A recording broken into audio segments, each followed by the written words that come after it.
Ian, how are you doing today? I am well, Anthony. I I got up this morning. I went to Whole Foods. My wife must have watched the movie Contagion, because whenever she goes to Whole Foods now, she wears a huge mask. She was wearing, her blue sunglasses, Yeah. and blue latex gloves in Oh. Whole Foods. No, seriously, I thought she looked like she just walked out of an operating theater. I'm like, she just I don't. delivered a calf.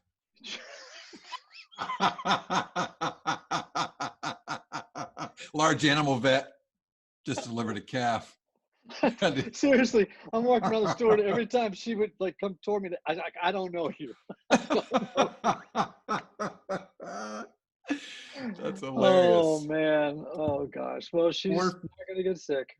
I was going to say, we're finishing up our series on how each Enneagram type can be their most compassionate, skillful, integrated, helpful selves during this hard season that we find ourselves in, where we're walking into grocery stores with rubber gloves and masks. And today we end on the Peacemakers, which is a good one to go out on. It's a really good one to go out on. I'm so grateful to have two nines in my life, my wife and my daughter, at this season of crisis, right? Mm-hmm. When lots of us are sequestered in homes, and maybe with other people, family members, roommates, and to have a nine in the mix, man, is a balm to the soul.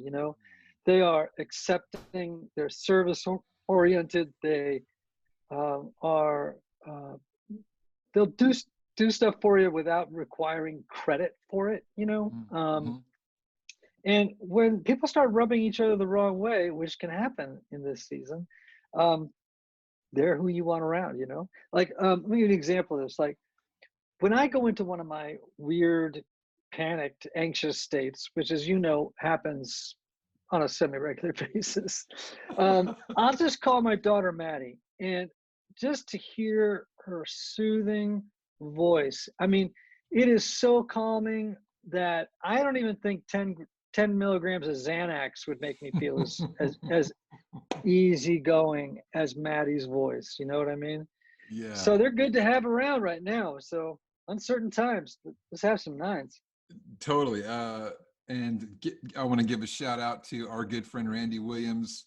He does that for me and Jess Cates, two dear friends that are nines here in Nashville, friends of ours, and they're always they always have your back.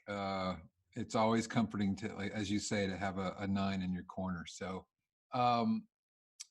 so why don't you give us a little bit of a description of some of the challenges that the nine might run into during this time we find ourselves in. Yeah, well, like every type, they're going to have challenges, and these are red flags. So when the nine begins to see this red flag run itself up the pole, they need to stop and go, what's happening?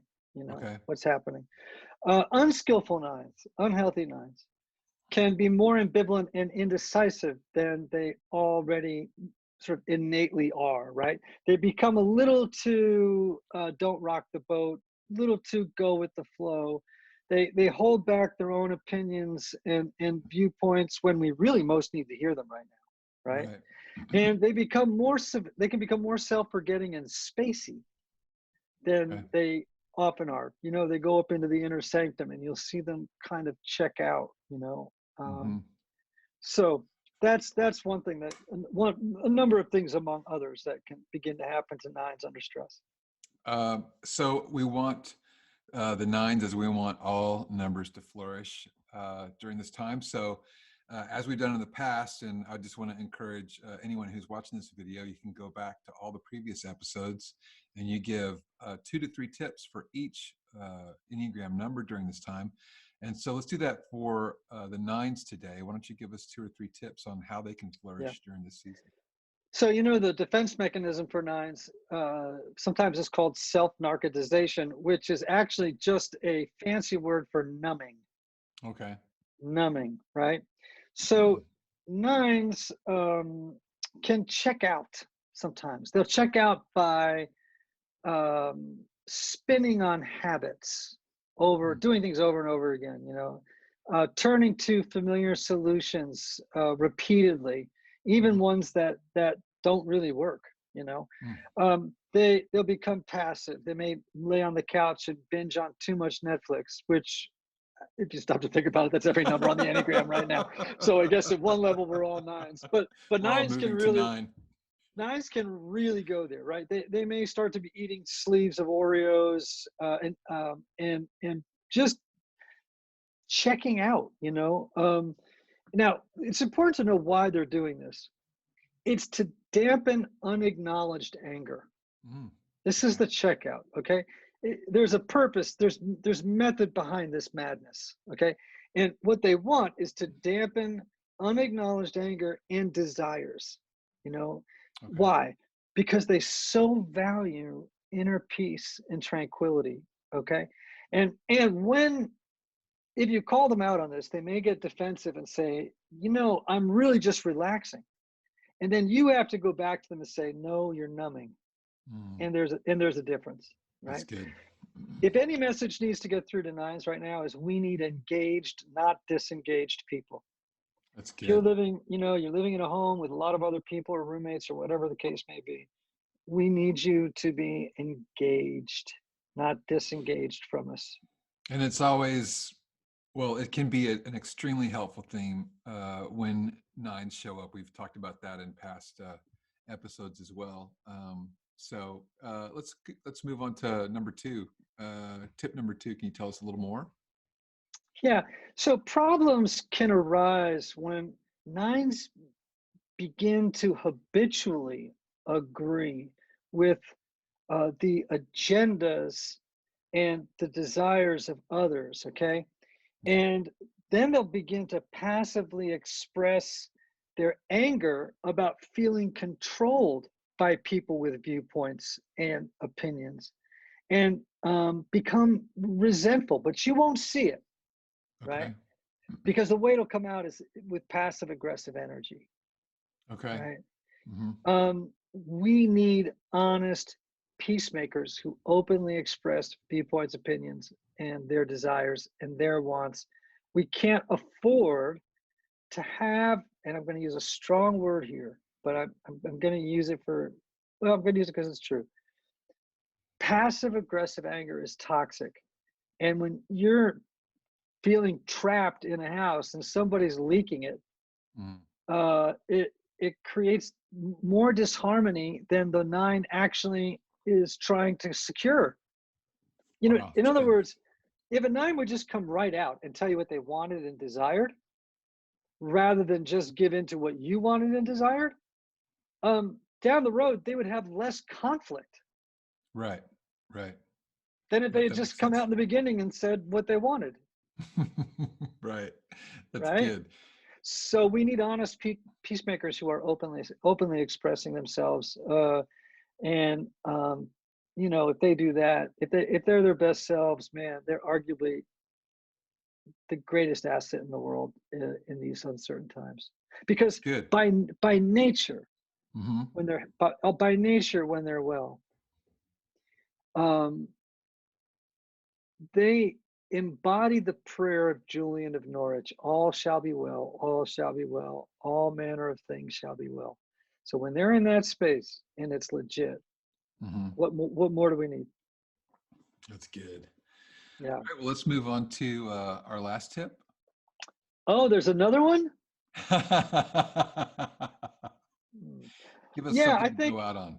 Yeah, so I think nines can transcend the limitations of their type when they maintain sustained wakefulness. So that sounds a little woo woo, airy fairy. And I understand. I think nines will know what I mean. When they're not kind of moving through the world mechanistically, on autopilot, just going Mm, along with the flow, just almost being just constantly self-forgetting. Um, they can transcend all that when they wake up. It's like nines periodically should have a little note come up on their Apple Watch or their, on their phone, like that says, wake up. Um, and they need to learn how to love and support themselves as much as they love and support other people. And I Mm, think one of the ways they can do that is by erecting healthy boundaries, and exercising their right to express their needs and their wants. okay. Because in this day and age, honesty really is the best policy. It's a good one to go out on. Thank you. Well, yes. Thank you for giving us these tips through all 9 numbers. I want to again encourage people to go back and find your number, and not just your number, but find those numbers that reflect the people in your family. And I think this is a really helpful tool to help us navigate, like you've said, a really challenging time for us all. But again, as you've said through multiple episodes, the most important thing is that we do love ourselves and that we really do love one another, right? Oh man. And let me close with this. Um, Huston Smith, or Houston Smith, I should say, was the great teacher of world religions, an absolute genius. His textbook on world religions is still used years after his death. And at 93 years old in a nursing home, during an interview, someone once asked him the question, after 70 years of studying every world religion, traveling around the world, sitting at the feet of great spiritual masters, what's the one thing that you've come to believe about God and the universe? And he thought for a moment, 93 years old. He said, we're in good hands. Wow. That's good. So I That's want good. everyone to know that we're in good hands. That's a good benediction. Very good. Peace, brother. I love this series, Enneagram and Stress, Quarantined. What a blast. Thanks for going on that journey with me, okay? Yeah, thank you. Love you, Ian. Peace. Love you too. Bye.